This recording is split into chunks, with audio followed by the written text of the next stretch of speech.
Welcome to ವಿಶ್ವಲ್ ಅಡುಗೆ ಮನೆ. ನೋಡಶ, ಇವತ್ತು ನಾವು ಕಡಲೆ ಬೀಜನ ತಗೊಂಡಿದ್ದೀವಿ. ಕಡಲೆ ಬೀಜದಿಂದ ಒಂದು ನಾವು ಉತ್ತರ ಕರ್ನಾಟಕದ ಭಾರಿ ಫೇಮಸ್ ರೆಸಿಪಿ, 1 ತಿಂಗಳು ಕೆಡಲ್ಲ ಅಷ್ಟು ಫೇಮಸ್ ರೆಸಿಪಿ ಇದೆ. ಸ್ಪೆಷಲ್ ಕೂಡ ಆಗ್ಬೋದಲ್ಲ? ಹೌದು, ಸಂಕ್ರಾಂತಿಗಂತೂ ಭಾರಿ ಫೇಮಸ್ ಈ ರೆಸಿಪಿ. ಅದನ್ನು ಉತ್ತರ ಕರ್ನಾಟಕ ಸ್ಟೈಲಲ್ಲಿ ಯಾವ ತರ ಮಾಡೋದು ಅಂತ ನೋಡೋಣ ಬನ್ನಿ. ನಮ್ಮ ಹಾಸನ ಕಡೆ ಕಡಿಮೆ ಪ್ರತಿಭಾ ಮಾಡೋದು. ಹೌದಾ? ಸೊ ಇದು ನಮ್ಮ ಸೈಡ್ ಜಾಸ್ತಿ, ಇವನ್ ಸೋಲಾಪುರ್, ಬಿಜಾಪುರ್ ಈ ಸೈಡ್ ಅಲ್ಲಿ ತುಂಬಾ ಜಾಸ್ತಿ. ಒಂದೊಂದು ಸ್ಪೆಷಲ್ ತರ ಹಾಸನಲ್ಲಿ ಈ ರೆಸಿಪಿ ಸ್ವಲ್ಪ ಕಡಿಮೆನೆ ಮಾಡ್ತಾರೆ.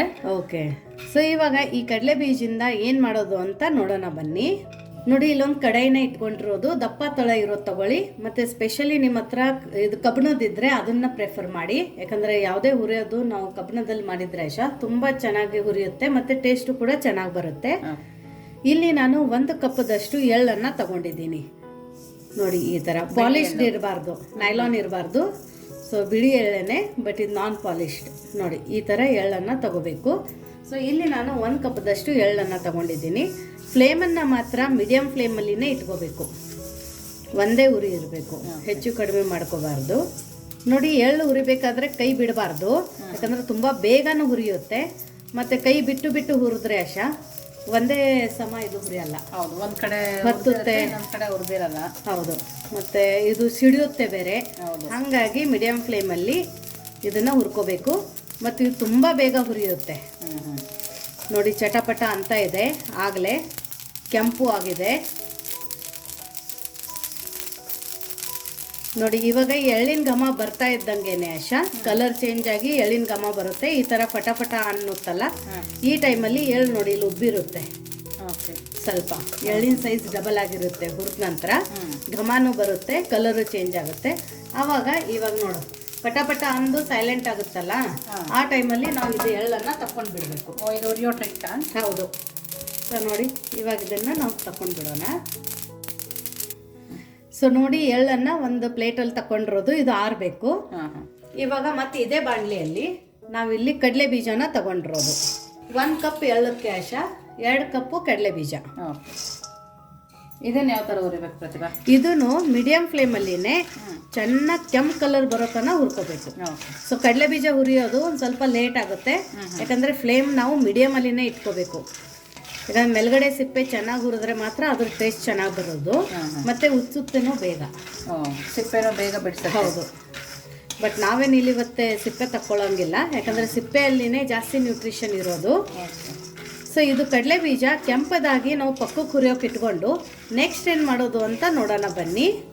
ನೋಡಿ, ಇಲ್ಲಿ ಜಡಿ ಮಾಡಿರುವಂಥ 3 ಕಪ್ದಷ್ಟು ಗೋಧಿ ಹಿಟ್ಟನ್ನು ನಾನು ತಗೊಂಡಿದ್ದೀನಿ. ಕೆಲವೊಬ್ಬೊಬ್ರು ಮೈದಾದಲ್ಲಿ ಮಾಡ್ತಾರೆ ಬಟ್ ನನಗೆ ಮೈದಾ ಅಲ್ಲ, ನಾನು ಗೋಧಿ ಹಿಟ್ಟನ್ನೇ ತಗೊಂಡಿರೋದು. ಪಕ್ಕಕ್ಕೆ ಕಡಲೆ ಬೀಜ ಹುರಿಯೋತನ ಇಲ್ಲಿ ಹಿಟ್ಟು ಕಲಿಸ್ಕೋಬೇಕು ಅಂತ. ಸೊ ಇದಕ್ಕೇನೆ ಗೋಧಿ ಹಿಟ್ಟಿಗೆ ಒಂದು ಸ್ವಲ್ಪ ಉಪ್ಪನ್ನು ಹಾಕ್ಕೊಳ್ಳೋಣ. ಉಪ್ಪು ಹಾಕ್ಕೊಂಡು 2 ಸ್ಪೂನಷ್ಟು ಎಣ್ಣೆನ ಹಾಕ್ಕೊಳ್ಳೋಣ. ಇವಾಗ ಇದನ್ನ ನೀಟಾಗಿ ಮಿಕ್ಸ್ ಮಾಡಿಕೊಂಡು ನಾವು ನಾರ್ಮಲ್ ಆಗಿ ಚಪಾತಿಗೆ ಹೆಂಗೆ ಹಿಟ್ಟನ್ನು ಕಲಿಸ್ತೀವಲ್ಲ ಆ ಥರ ಇಲ್ಲಿ ನಾವು ಚಪಾತಿಗೆ ಹಿಟ್ಟನ್ನು ಕಲಿಸ್ಕೋಬೇಕು. ನೋಡಿ, ಸ್ವಲ್ಪ ನೀರು ಹಾಕ್ಕೊಂಡು ನಾರ್ಮಲ್ ಚಪಾತಿ ಥರನೇ ಕಲಿಸ್ಕೋಬೇಕು. ಈ ಥರ ಮಿತ್ಕೊಂಡು ಕೈಯಲ್ಲಿನೇ ಒಂದು ಸ್ವಲ್ಪ ಸಾಫ್ಟ್ ಮಾಡ್ಕೋಬೇಕು ಹಿಟ್ಟು. ಕಲಿಸ್ತಾ ನೋಡಿ, ಈ ಥರ ನಾದ್ಕೋಬೇಕು ಚೆನ್ನಾಗಲ್ಲ. ಹೌದು, ಈ ಥರ ನೀಟಾಗಿ ಸ್ವಲ್ಪ ನೀರು ಹಾಕ್ಕೊಂಡು ಚಪಾತಿ ಹದಕ್ಕೆ ಕಲಿಸ್ಕೊಂಡು ಬರೋಣ. ಸೊ ನೋಡಿ, ಇಲ್ಲಿ ಚಪಾತಿ ಹದಕ್ಕೆ ಈ ಥರ ಕಲಿಸ್ಕೊಂಡು ಬಂದಿರೋದು. ತುಂಬ ಲೂಸು ಇರಬಾರ್ದು, ತುಂಬ ಗಟ್ಟಿಯಾಗಿನೂ ಇರಬಾರ್ದು. ಇವಾಗ ಮತ್ತೆ ಇದ್ರ ಮೇಲ್ಗಡೆ 1 ಸ್ಪೂನಷ್ಟು ಎಣ್ಣೆನ ಹಾಕೊಳ್ಳೋಣ. ಈ ಥರ ಹಾಕೊಳ್ಳೋದ್ರಿಂದ ಸ್ವಲ್ಪ ಶೈನ್ ಬರುತ್ತೆ, ಟೆಕ್ಸ್ಚರ್ ತುಂಬ ಚೆನ್ನಾಗಿ ಬರುತ್ತೆ. ಸೊ ನೋಡಿ, ಸ್ವಲ್ಪ ಎಣ್ಣೆ ಹಾಕ್ಕೊಂಡು ಇದಕ್ಕೆ ಮಿತ್ಕೊಳ್ಳೋಣ, ಯಾಕಂದರೆ ಹೆಲ್ತಿಗೂ ಒಳ್ಳೇದಲ್ಲ ಗೋಧಿ ಹಿಟ್ಟಲ್ಲಿ ಮಾಡಿದರೆ. ಹೌದು, ಹಾಗಾಗಿಬಿಟ್ಟು ಇದು ನಾವು ಗೋಧಿ ಹಿಟ್ಟಲ್ಲಿ ಮಾಡೋಣ. ಆಕ್ಚುಲಿ ನಿಮ್ಮ ಸೈಡ್ ಎಲ್ಲ ಗೋಧಿ ಹಿಟ್ಟಲ್ಲಿ ಮಾಡೋದಲ್ಲ? ಹೌದು, ಇವನ್ ಹೂರ್ನದ ಹೋಳಿಗೆನೂ ನಾವು ಗೋಧಿ ಹಿಟ್ಟಲ್ಲಿನೇ ಮಾಡೋದು ಹೌದು, ಅದು ತುಂಬ ಚೆನ್ನಾಗಿರುತ್ತೆ. ಸೊ ನೋಡಿ, ಹಿಟ್ಟನ್ನು ಈ ಥರ ಮಿತ್ಕೊಂಡಿರೋದು ಎಣ್ಣೆ ಹಚ್ಚಿಬಿಟ್ಟು ಇವಾಗ ಇದನ್ನು ಮುಚ್ಚಿಬಿಟ್ಟು ಪಕ್ಕಕ್ಕಿಟ್ಟು ಕಡಲೆ ಬೀಜ ಹುರಿದಿದೆ ತೋರಿಸ್ತೀನಿ. ಸೊ ನೋಡಿ, ಈ ಥರ ಕಡಲೆ ಬೀಜನ ಹುರ್ಕೊಂಡು ಬಂದಿರೋದು ಎಷ್ಟು ಚೆನ್ನಾಗಿ ಹುರಿದಿದೆ ನೋಡಿ. ಒಳಗಡೆನೂ ಒಂದು ಸ್ವಲ್ಪ ಕೆಂಪಾಗಿರ್ಬೇಕು ಈ ಥರ. ಆಮೇಲೆ ಸಿಪ್ಪೆನೂ ನೀಟಾಗಿ ಬಿಟ್ಕೋಬೇಕು, ಅಷ್ಟು ಹುರ್ಕೋಬೇಕು. ಸೊ ಇವಾಗ ಇದೊಂದು ಸ್ವಲ್ಪ ಆರಬೇಕು, ಯಾಕಂದರೆ ಇವಾಗ ಹುರಿದಿದ್ದೀವಲ್ಲ, ಇದನ್ನು ಒಂದು ಸ್ವಲ್ಪ ಆರೋ ತನಕ ಎಳ್ಳು ಕೂಡ ನಾವು ಹುರಿದಿದ್ದೀವಲ್ಲ ಅದನ್ನು ಏನು ಮಾಡೋದು ಮತ್ತು ಮುಂದೆ ಏನು ಮಾಡೋದು ಅಂತ ನೋಡೋಣ ಬನ್ನಿ. ನೋಡಿ, ನಾವು ಬೆಲ್ಲ ತಗೊಂಡಿದ್ದೀವಿ. ಈ ತರ ಬೆಲ್ಲನೇ ತಗೊಬೇಕು. ಕೆಂಪುಗೆ ಇರ್ಬೇಕಲ್ಲ ಪ್ರತಿಭಾ ಬೆಲ್ಲ? ಹೌದು, ಕೆಂಪು ಇರಬೇಕು, ಇಲ್ಲಾಂದ್ರೆ ಜಾಸ್ತಿ ಬ್ರೌನ್ ಕಲರ್ ಅಲ್ಲಿ ಇರುತ್ತಲ್ಲ, ಸ್ವಲ್ಪ ಬ್ಲ್ಯಾಕಿಶ್ ಅಲ್ಲಿ, ಆ ತರನು ಬೆಲ್ಲ ತಗೋಬೇಕು. ಯಾಕಂದ್ರೆ ಬಿಳಿ ಬೆಲ್ಲ ತಗೋಬಾರ್ದು, ಅದರಲ್ಲಿ ಒಂದ್ ಸ್ವಲ್ಪ ಸಕ್ಕರೆ ಮಿಕ್ಸ್ ಇರುತ್ತೆ. ಆಮೇಲೆ ಇವತ್ತು ನಾವೇನ್ ಕಡಲೆ ಬೀಜದ ಒಬ್ಬಟ್ಟು ಮಾಡ್ತಾ ಇದೀವಲ್ಲ ಆಶಾ, ಅದಕ್ಕೆ ಕಲರು ಕೂಡ ಚೆನ್ನಾಗಿ ಬರಲ್ಲ. ಹಾಗಾಗಿ ನೀವು ಆದಷ್ಟು ಡಾರ್ಕ್ ಕಲರ್ ರೆಡಿಶ್ ಬೆಲ್ಲನೇ ತಗೊಳ್ಳಿ. ಸೊ ಇದನ್ನ ನಾವು ಚೆನ್ನಾಗಿ ಈ ತರ ಹೆರ್ಚ್ಕೊಂಡ್ ಬರೋಣ ಆಶಾ. ಸೊ ನೋಡಿ, ಬೆಲ್ಲನ ಈ ತರ ಹೆರ್ಚ್ಕೊಂಡು ಬಂದಿರೋದು ನೋಡಿ, ಎಷ್ಟು ಚೆನ್ನಾಗಿದೆ ಬೆಲ್ಲ ಅಂತ, ತುಂಬಾ ಸಾಫ್ಟ್ ಆಗಿದೆ. ಹಾಡು ಬೆಲ್ಲ ತಗೋಬೇಡಿ, ಇಲ್ಲಾಂದ್ರೆ ಮಿಕ್ಸಿಯಲ್ಲಿ ಸಣ್ಣ ಆಗಲ್ಲ ಆಶಾ. ಹಾಗಾಗಿ ಇದು ಆದಷ್ಟು ಪ್ಯೂರ್ ಬೆಲ್ಲನ ಯೂಸ್ ಮಾಡಿ. ಕೈಯಲ್ಲಿನೇ ಈ ಥರ ನೋಡಿ ಸ್ಮ್ಯಾಶ್ ಆಗ್ತಿರ್ಬೇಕು, ಅಷ್ಟು ಸಾಫ್ಟ್ ಇದೆ ಬೆಲ್ಲ. ಇದು ನ್ಯಾಚುರಲ್ ಆರ್ಗ್ಯಾನಿಕ್ ಬೆಲ್ಲ ಇದು. ಸೊ ಇವಾಗ ಈ ಬೆಲ್ಲ ಏನು ಮಾಡೋದು ಅಂದರೆ ಆಶಾ, ನಾವು ಯಾವ ಬಟ್ಲಿಂದ ಕಡಲೆ ಬೀಜ ತಗೊಂಡಿದ್ದೀವಿ, ಎಳ್ಳು ಕಡಲೆ ಬೀಜ, ಅದೇ ಬಟ್ಲಿಂದ 3, ಯಾಕಂದರೆ 2 ನಾವು ಇಲ್ಲಿ ಕಡಲೆ ಬೀಜ ತಗೊಂಡಿದ್ದೀವಿ, 1 ಎಳ್ಳು ತಗೊಂಡಿದ್ದೀವಿ. ಸೊ ಟೋಟಲ್ 3 ಕಪ್ ತಗೊಂಡಿದ್ದೀವಿ. ಇವಾಗ ಇಲ್ಲಿ ನಾವು 3 ಕಪ್ದಷ್ಟೇ ಬೆಲ್ಲ ತಗೋಬೇಕು. ನೋಡಿ, ಇಲ್ಲೊಂದು ಮಿಕ್ಸಿ ಜಾರನ್ನು ತಗೊಂಡು ಇದ್ರ ಒಳಗಡೆ ನಾವು ಹುರಿದಿರೋಂಥ ಎಳ್ಳನ್ನು ಹಾಕೊಳ್ಳೋಣ. ಎಳ್ಳನ್ನು ಹಾಕೊಂಡ್ಬಿಟ್ಟು ಆಶಾ ಸಣ್ಣದಾಗಿ ಪೌಡರ್ ಮಾಡ್ಕೊಂಡು ಬರಬೇಕು. ಆಯಿಲ್ ಬಿಡಬಾರ್ದು, ಆ ಥರ ಪೌಡರ್ ಮಾಡ್ಕೊಬೇಕು. ಇಲ್ಲ, ಆಯಿಲ್ ಬಿಟ್ರು ಒಳ್ಳೇದೇ. ಆ ಥರ ಇದನ್ನ ಪೌಡರ್ ಮಾಡ್ಕೊಂಡು ಬರೋಣ. ನೋಡಿ, ಎಳ್ಳನ್ನು ನಾವು ಈ ಥರ ಪೌಡರ್ ಥರ ಮಾಡ್ಕೊಂಬಂದಿದ್ದೀವಿ. ನೋಡಿ, ಈ ಥರ ಪೌಡರ್ ಥರ ಮಾಡ್ಕೊಂಬರ್ಬೇಕು. ಇವಾಗ ಈ ಎಳ್ಳನ್ನು ಏನು ಮಾಡೋಣ ಆಶಾ, ಎಳ್ಳದ ಪುಡಿನ ಒಂದು ಬಾಣಲಿ ಒಳಗಡೆ ಹಾಕೊಳ್ಳೋಣ. ಇವಾಗ ನಾವು ಏನೇನು ಪುಡಿ ಮಾಡ್ಕೊಂಡು ಬರ್ತೀವಲ್ಲ ಅದೆಲ್ಲಾನು ಇದೆ ಬಾಣಲಿ ಒಳಗಡೆ ಹಾಕೋಬೇಕು. ಹೌದು. ಸೊ ಇವಾಗ ಮತ್ತೆ ಅದೇ ಮಿಕ್ಸಿ ಜಾರಕ್ಕೆ ಹುರಿದಿರೋದು ಕಡಲೆ ಬೀಜನ ಹಾಕೊಳ್ಳೋಣ. ಇವಾಗ ಕಡಲೆ ಬೀಜನ ಇಲ್ಲೇ ಮಿಸ್ಟೇಕ್ ಆಗುತ್ತೆ, ಯಾಕಂದ್ರೆ ನಾವು ಕಡಲೆ ಬೀಜದ ಒಬ್ಬಟ್ಟು ಮಾಡ್ತೀವಲ್ಲ, ಕರೆಕ್ಟಾಗಿ ಅದಕ್ಕೆ ಹೂರ್ಣ ಮಾಡ್ಕೋಬೇಕಾದ್ರೆ ಸ್ವಲ್ಪ ಮಿಸ್ಟೇಕ್ ಆಗುತ್ತೆ. ಇವಾಗ ಈ ಚೆನ್ನಾಗಿ ಹುರಿದಿರೋದು ಕಡಲೆ ಬೀಜನ ಕಂಪ್ಲೀಟ್ ಆಗಿ ಕೋಲ್ಡ್ ಆಗಿದೆ, ತಣ್ಣಗಾಗಿದೆ. ಇವಾಗ ಮತ್ತೆ ಅದೇ ಮಿಕ್ಸಿ ಜಾರಲ್ಲಿ ಇದನ್ನ ನಾವು ಸ್ವಲ್ಪ ದಪ್ಪದಾಗಿ ರುಬ್ಕೊಂಡು ಬರ್ಬೇಕು. ಫಸ್ಟ್ ತರತರಿಯಾಗಿ ರುಬ್ಕೊಂಡ್ ಬರ್ಬೇಕು. ಸೊ ನೋಡಿ, ಈ ತರ ಕಡಲೆ ಬೀಜದ್ದು ಫಸ್ಟ್ ನಾವು ಪುಡಿನ ಮಾಡ್ಕೋಬೇಕಲ್ಲ ಆಶಾ. ಇವಾಗ ಇದನ್ನ ಏನ್ ಮಾಡೋದು ಅಂದ್ರೆ ಮತ್ತೆ ಇದೇ ಬಾಣಲಿ ಒಳಗಡೆ ಹಾಕೊಳ್ಳೋಣ. ನಾವು ಮಾಡ್ಕೊಂಡು ಬಂದಿರುವಂತ ಕಡಲೆ ಬೀಜದ ಪುಡಿನೂ ಇದ್ರ ಒಳಗಡೆನೆ ಹಾಕೋಬೇಕು. ಸೊ ನೋಡಿ, ಮೊದಲು 1 ಕಪ್ ಹಾಕಿದ್ವಿ ಅಲ್ಲ, ಇನ್ನೊಂದು ಕಪ್ಪನ್ನು ಅದೇ ತರ ಇಲ್ಲಿ ನಾನು ಪೌಡರ್ ಮಾಡ್ಕೊಂಡು ಬಂದಿದ್ದೀನಿ ಕಡಲೆ ಬೀಜದ ಪುಡಿ. ಸೊ ಎಳ್ಳಿಂದ 1 ಕಪ್ಪು ಮತ್ತು 2 ಕಪ್ಪು ಕಡಲೆ ಬೀಜದ ಪುಡಿ. ಸೊ ಟೋಟಲ್ ಇದು 3 ಕಪ್ ಆಗಿದೆ. ಇವಾಗ ಇದನ್ನೆಲ್ಲನೂ ಒಂದ್ಸರ್ತಿ ಈ ಥರ ಮಿಕ್ಸ್ ಮಾಡ್ಕೊಳ್ಳೋಣ. ಸೊ ನೋಡಿ, ಇವಾಗ ಇದ್ರ ಒಳಗಡೆನೆ ನಾನು 3 ಕಪ್ದಷ್ಟು ಬೆಲ್ಲನ ಹಾಕೋತೀನಿ. ನೀವೊಂದು ಸ್ವಲ್ಪ ಸ್ವೀಟ್ ಕಡಿಮೆ ತಿಂತೀನಿ ಅಂದರೆ ಬೆಲ್ಲನ ಸ್ವಲ್ಪ ಕಡಿಮೆ ಹಾಕೋಬಹುದು. ಸೊ 3 ಕಪ್ ನಮ್ದು ಇದಕ್ಕೆ ಕಡಲೆ ಪುಡಿಗೆ 3 ಕಪ್ದಷ್ಟು ಬೆಲ್ಲನ ಹಾಕೊಂಡು ಇದನ್ನ ನಾವು ನೀಟಾಗಿ ಫಸ್ಟ್ ಮಿಕ್ಸ್ ಮಾಡ್ಕೋಬೇಕಷ್ಟ. ಯಾಕಂದರೆ ಇದೊಂದು ಸ್ವಲ್ಪ ಸ್ವೀಟ್ ಇದ್ರೆ ಒಳ್ಳೆಯದು. ಯಾಕಂದ್ರೆ 15 ದಿನ ತಿಂಗಳುಗಟ್ಟಲೆ ಇಟ್ಟಿದ್ರು ಇದ್ರ ಸ್ವೀಟಿಂದ ಅಂಶನ ಕಡಿಮೆ ಆಗಲ್ಲ. ಇದನ್ನ ನೀಟಾಗಿ ಮಿಕ್ಸ್ ಆಯ್ತಲ್ಲ, ಇವಾಗ ಇದ್ರದ್ದೇನೆ ಒಂದೊಂದು ಹಿಡಿ ತಗೊಂಡು ಮಿಕ್ಸಿ ಜಾರಕ್ಕೆ ಹಾಕೋಬೇಕು.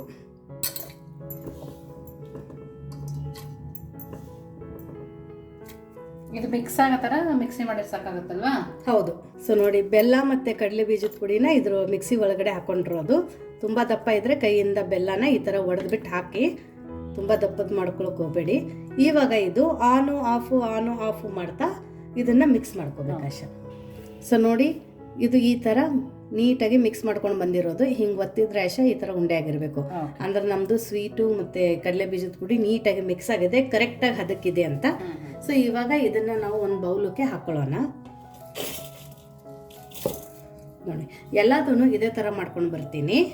ನೋಡಿ, ಎಲ್ಲದೂ ಈ ಥರ ಬೆಲ್ಲದ ನಾವು ಪುಡಿನ ಮಾಡ್ಕೊಂಡು ಬಂದಿದ್ದೀವಿ, ಕಡಲೆ ಬೀಜ ಮತ್ತು ಬೆಲ್ಲ ಹಾಕಿರೋದು. ಇದನ್ನೆಲ್ಲ ಒಂದು ಸರ್ತಿ ನೀಟಾಗಿ ಮಿಕ್ಸ್ ಮಾಡ್ಕೊಳ್ಳೋಣ. ನೋಡಿ, ನೋಡೋಕೆ ಎಷ್ಟು ಚೆನ್ನಾಗಿ ಕಾಣ್ತಾ ಇದೆ, ಕಲರು ಕೂಡ ಪರ್ಫೆಕ್ಟಾಗಿ ಬಂದಿದೆ ಇದಕ್ಕೆ. ಸೊ ಕಡಲೆ ಬೀಜ ಕೂಡ ಕೆಂಪದಾಗೇ ಹುರ್ಕೋಬೇಕು, ಬೆಲ್ಲನೂ ಕೆಂಪದಾಗಿರಬೇಕು, ಅವಾಗಷ್ಟೇ ಈ ಥರ ಕಲರ್ ಬರುತ್ತೆ.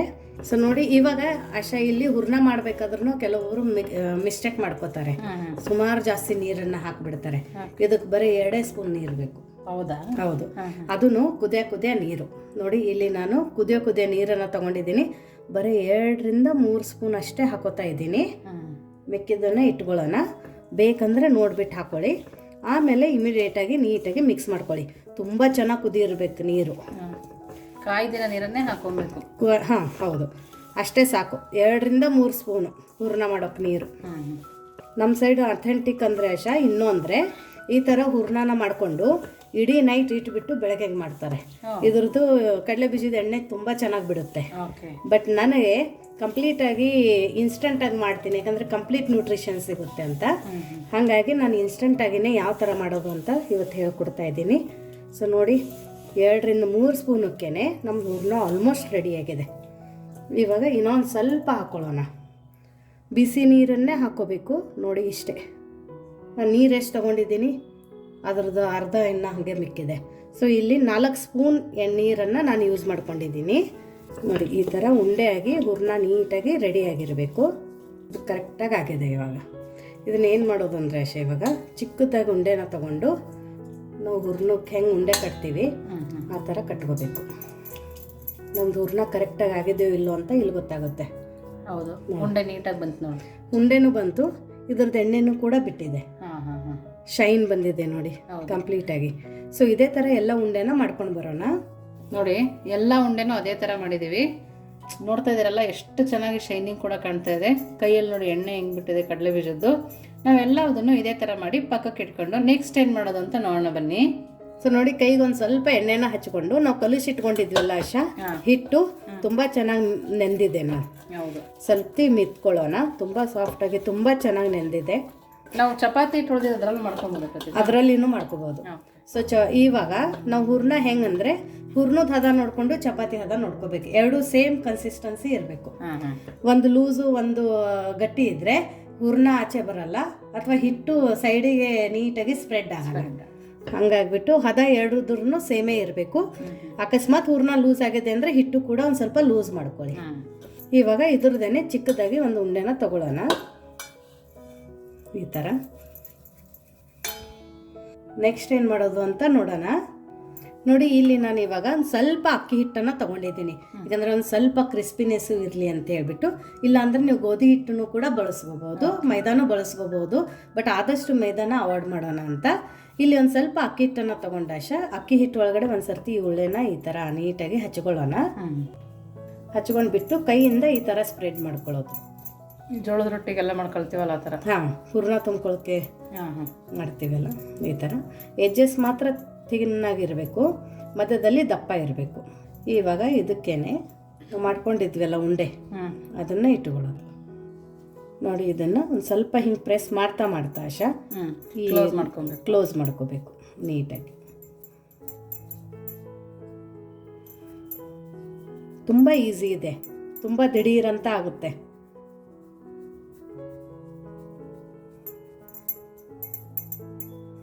ಇವಾಗ ಮೇಲ್ಗಡೆ ಏನು ನಮ್ದು ಎಕ್ಸ್ಟ್ರಾ ಗೋಧಿ ಹಿಟ್ಟು ಬಂದಿದೆಯಲ್ಲ ಅದನ್ನು ತಕ್ಕೊಳ್ಳೋದು. ಮತ್ತು ಹೀಗೆ ಮಾಡಿಬಿಟ್ಟು ಇದನ್ನು ಈ ಥರ ಕ್ಲೋಸ್ ಮಾಡ್ಕೊಳ್ಳೋಣ. ಮಾಡಿಕೊಂಡು ಈ ಥರ ಒಂದು ಸ್ವಲ್ಪ ಪ್ರೆಸ್ ಮಾಡಬೇಕು, ಅವಾಗ ಎಲ್ಲ ಕಡೆ ಸ್ಪ್ರೆಡ್ ಆಗುತ್ತೆ. ಮತ್ತು ಒಂದು ಸರ್ತಿ ಅಕ್ಕಿ ಹಿಟ್ಟಲ್ಲಿ ಈ ಥರ ಹಚ್ಕೊಳ್ಳೋಣ. ಹಚ್ಕೊಂಡ್ಬಿಟ್ಟು ಎರಡು ಕೈಯಿಂದ ಆಶಾ ಈ ಥರ ಮಾಡ್ಕೊಳ್ಳೋದು. ಆವಾಗ ಒಳಗಡೆದು ಹೂರ್ಣ ಎಲ್ಲ ಕಡೆ ಸ್ಪ್ರೆಡ್ ಆಗುತ್ತೆ ನೋಡಿ ಈ ಥರ. ಇವಾಗ ಒಂದು ಸ್ವಲ್ಪ ಹಿಟ್ಟನ್ನು ಉದುರಿಸ್ಕೊಂಡು, ಇದಕ್ಕೇನು ಜಾಸ್ತಿ ಹಿಟ್ಟು ಬೇಕಾಗಲ್ಲ, ಉದುರಿಸ್ಕೊಂಡು ಇದನ್ನು ಲಟ್ಟಿಸ್ಕೋಬೇಕು. ಇದು ತುಂಬ ಥಿನ್ನಾಗಿ ಲಟ್ಟಿಸ್ಬಾರ್ದು, ಸ್ವಲ್ಪ ದಪ್ಪನೇ ಇರಬೇಕು.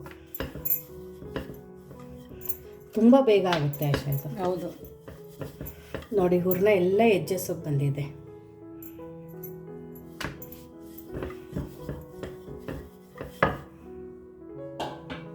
ಇವನ್ನೆಲ್ಲರೂ ಟ್ರಿಪ್ ಹೋಗ್ಬೇಕಂದ್ರೆ ಮಾಡ್ಕೊಂಡು ಹೋಗ್ಬೇಕು ಪ್ರತಿಭಾ. ಹೌದು, ಕೆಡೋದು ಇಲ್ಲ, ನೀಟಾಗಿ ಎಲ್ಲ ಹುರಿದಿರ್ತೀವಿ. 1 ತಿಂಗಳು ಏನೂ ಆಗಲ್ಲ. ಸೊ ನೋಡಿ, ಇಲ್ಲಿ ಎಲ್ಲ ಕಡೆ ಹೂರ್ಣ ಸ್ಪ್ರೆಡ್ ಆಗಿದೆ, ತುಂಬ ಚೆನ್ನಾಗಿ ಬಂದಿದೆ. ಇವಾಗ ನಾವು ಇದನ್ನು ಯಾವ ಥರ ಬೇಯಿಸೋದು ಅಂತ ನೋಡೋಣ. ನೋಡಿ, ಇಲ್ಲಿ ತೆವೆನ ಕಾಯೋಕೆ ಇಟ್ಕೊಂಡಿರೋದು. ತೆವೆ ತುಂಬ ಚೆನ್ನಾಗಿ ಬಿಸಿಯಾಗಿದೆ. ತೆವೆ ಬಿಸಿ ಆದ ನಂತರ ಫ್ಲೇಮನ್ನು ಲೋಲ್ಲಿ ಇಟ್ಕೊಂಡು ಇವಾಗ ನಾವು ಮಾಡ್ಕೊಂಡಿರೋಂಥ ಕಡಲೆ ಬೀಜದ ಒಬ್ಬಟ್ಟನ್ನು ಹಾಕ್ಕೊಳ್ಳೋಣ. ಕಡಲೆ ಬೀಜದ ಒಬ್ಬಟ್ಟು ಹಾಕ್ಕೊಂಡು ಇವಾಗ ಫ್ಲೇಮನ್ನು ಮೀಡಿಯಮಲ್ಲಿ ಇಟ್ಕೋಬೇಕು, ಯಾಕಂದರೆ ಒಳಗಡೆ ಬೆಲ್ಲ ಇರುತ್ತಲ್ಲ ಆಶಾ, ಮೆಲ್ಟ್ ಆಗುತ್ತೆ. ಹೈ ಫ್ಲೇಮಲ್ಲಿ ಬೇಯಿಸಬಾರ್ದು. ಇಲ್ಲ, ಮೀಡಿಯಂ ಫ್ಲೇಮೇ. ಬೇಕಂದರೆ ಎಣ್ಣೆ ಹಚ್ಕೊಳ್ಳೋಣ, ಬೇಡ ಅಂದರೆ ಅದರದ್ದೇ ಒಂದು ಸ್ವಲ್ಪ ಎಣ್ಣೆ ಬಿಡುತ್ತೆ. ನೋಡಿ ಎಷ್ಟು ಚೆನ್ನಾಗಿ ರೌಂಡಾಗಿ ಬಂದಿದೆ. ಹೌದು. ಸೊ ಇದ್ರದ್ದು ಮೇಲ್ಗಡೆ ಕಲರ್ ಚೇಂಜ್ ಆಗೋ ತನಕ ನಾವು ಇದೇ ಥರ ಬಿಟ್ಬಿಡಬೇಕು. ಸೊ ನೋಡಿ ಇವಾಗ ಒಂದು ಸ್ವಲ್ಪ ಬಬಲ್ ಥರ ಬರ್ತಾ ಇದೆ ಅಲ್ಲ, ಕಲರ್ ಚೇಂಜ್ ಆಗಿದೆ. ಇದನ್ನು ಇವಾಗ ನಾವು ಟರ್ನ್ ಮಾಡ್ಕೊಳ್ಳೋಣ. ನೋಡಿ ಇವಾಗ ಮತ್ತೆ ಒಂದು ಸ್ವಲ್ಪ ಎಣ್ಣೆನ ಹಚ್ಕೊಳ್ಳೋಣ. ಯಾಕಂದರೆ ನಾವು ಅಕ್ಕಿ ಹಿಟ್ಟು ಯೂಸ್ ಮಾಡಿದ್ವಲ್ಲ, ಹಾಗಾಗಿ ಸ್ವಲ್ಪ ಬಿಳಿ ಬಿಳಿ ಅನಿಸುತ್ತೆ. ಇಲ್ಲ ಅಂದರೆ ಬೈದಂಗೆ ಇದ್ರದ್ದೇ ಎಣ್ಣೆ ಬಿಡುತ್ತೆ ಮಾಡಿಟ್ಟ ನಂತರ. ಸ್ವಲ್ಪ ಉತ್ಕೊಂತದೆ. ಹೌದು, ಊದುತ್ತೆ ಇದು ನೋಡಿ.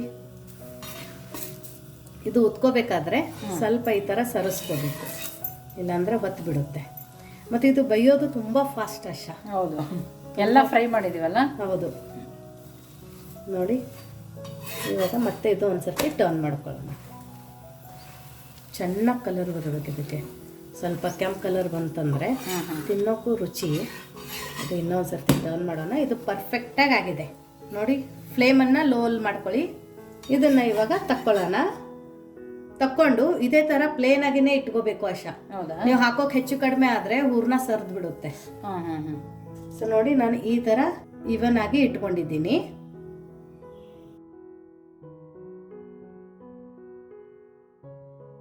ಒಂದು ಒಬ್ಬಟ್ಟು ತೆಗೆದ ನಂತರ ಇಮಿಡಿಯೇಟಾಗಿ ಫ್ಲೇಮನ್ನು ಲೋ ಅಲ್ಲಿ ಮಾಡ್ಕೋಬೇಕು.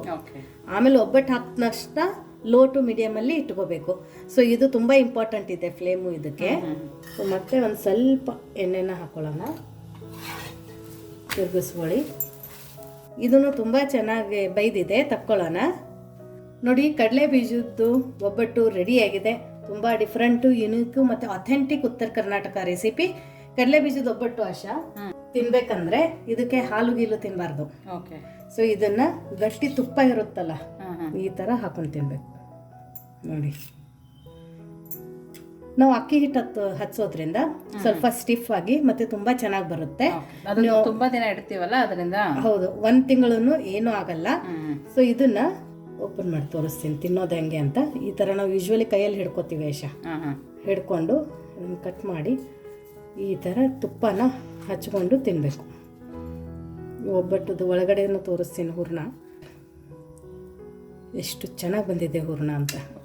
ಎಳ್ಳು ಇದು ಎಲ್ಲ ಹೌದು, ಪುಡಿಯಾಗಿರೋದ ಪುಡಿ ಸಹ ಕಾಣಿಸ್ತದೆ. ಈ ಥರ ತುಪ್ಪದಲ್ಲಿ ಎದ್ದು ತಿನ್ಬೇಕು ನೋಡಾಶ. ತುಂಬಾ ಚೆನ್ನಾಗಿದೆ ಪ್ರತಿಭಾ. ನೋಡಿ, ತುಪ್ಪದಲ್ಲಿ ಅದ್ದಿರೋದ್ರಿಂದ ಇನ್ನೂ ಡಬಲ್ ಆಗಿದೆ. ಎಷ್ಟು ಚೆನ್ನಾಗಿದೆ ಹೂರ್ಣ ಅಂತ. ಸೊ ಇದನ್ನು ನಾನು ತಿಂದು ಹೇಳ್ತೀನಿ. ಎಳ್ಳಿನ ಫ್ಲೇವರು, ಹೌದು, ತುಪ್ಪ, ಆಮೇಲೆ ರುಚಿ ಹೆಂಗಿದೆ ಆಶಾ? ರುಚಿ ತುಂಬಾ ಅದ್ಭುತವಾಗಿದೆ, ಪರ್ಫೆಕ್ಟ್ ಆಗಿದೆ. ನೀವು ತುಂಬ ಸ್ವೀಟ್ ಕಡಿಮೆ ತಿಂತೀನಿ ಅಂದರೆ ಕಡಿಮೆ ಹಾಕ್ಕೊಳ್ಳಿ. ಇಲ್ಲ ಅಂದರೆ ನೀವು 1 ತಿಂಗಳಗಟ್ಟಲೆ 15 ದಿವಸಗಟ್ಟಲೆ ಇಡ್ತೀವಿ ಅಂದರೆ ಇಷ್ಟೇ ಬೆಲ್ಲನ ಹಾಕ್ಕೊಳ್ಳಿ. ಸೊ ನೋಡಿದ್ರಲ್ಲ, ಕಡಲೆ ಬೀಜದ್ದು ಒಬ್ಬಟ್ಟು ಮಾಡೋದು ಎಷ್ಟು ಈಸಿ ಇದೆ ಅಂತ. ಅಥೆಂಟಿಕ್ ಉತ್ತರ ಕರ್ನಾಟಕದ್ದು ಸ್ಪೆಷಲ್ ರೆಸಿಪಿ ಕಡಲೆ ಬೀಜದ ಒಬ್ಬಟ್ಟು ತುಂಬ ದಿಢೀರಂತ ರೆಡಿ ಮಾಡ್ಕೊಂಡಿದ್ದೀವಿ. ಹಿಟ್ಟು ಯಾವ ಥರ ಕಲಿಸ್ಬೇಕು, ಹೂರ್ಣನ ಯಾವ ಥರ ಮಾಡ್ಕೋಬೇಕು ಅಂತ ಎಲ್ಲ ಟಿಪ್ಸು ಮತ್ತು ಟ್ರಿಕ್ಸನ್ನು ನಿಮಗೆ ಶೇರ್ ಮಾಡಿದ್ದೀನಿ. ಸೊ ಇವಾಗ ನಿಮ್ಮ ಫ್ಯಾಮಿಲಿ ಫ್ರೆಂಡ್ಸು ಮತ್ತು ನಿಮ್ದು ಯಾರಾದರೂ ನೇಬರ್ಸ್ ಇದ್ದರೆ, ನಿಮ್ಗೆ ತುಂಬ ಬೇಕಾದವರಿದ್ದರೆ, ಉತ್ತರ ಕರ್ನಾಟಕದ್ದು ಕಡಲೆ ಬೀಜದ ರೆಸಿಪಿ ಅವರಿಗೆ ಬೇಕಾಗಿದ್ದರೆ ಈ ವಿಡಿಯೋನ ಅವರಿಗೆ ಶೇರ್ ಮಾಡಿ. ಮತ್ತು ಇನ್ನೂ ನಮ್ಮ ಚಾನೆಲ್ನ ಸಬ್ಸ್ಕ್ರೈಬ್ ಮಾಡಿಲ್ಲ ಅಂದರೆ ದಯವಿಟ್ಟು ಸಬ್ಸ್ಕ್ರೈಬ್ ಮಾಡಿ. ಅದೇ ಥರ ಉತ್ತರ ಕರ್ನಾಟಕದ್ದು ಬೇಳೆ ಒಬ್ಬಟ್ಟು ರೆಸಿಪಿ ನಿಮಗೆ ಬೇಕಾಗಿದ್ದರೆ ಕಮೆಂಟ್ ಮಾಡಿ. ಈ ಸಂಕ್ರಾಂತಿಗೆ ನಾವು ಕಡಲೆಬೇಳೆದು ಒಬ್ಬಟ್ಟು ರೆಸಿಪಿ ನಿಮಗೋಸ್ಕರ ತಗೊಂಡು ಬರ್ತೀವಿ. ಮತ್ತೆ ಸಿಗೋಣ ಇದೇ ಥರ ಹೊಸ ರೆಸಿಪಿ ಜೊತೆ ವಿಶ್ ಫುಲ್ ಅಡುಗೆ ಮನೆಯಲ್ಲಿ. Thank you.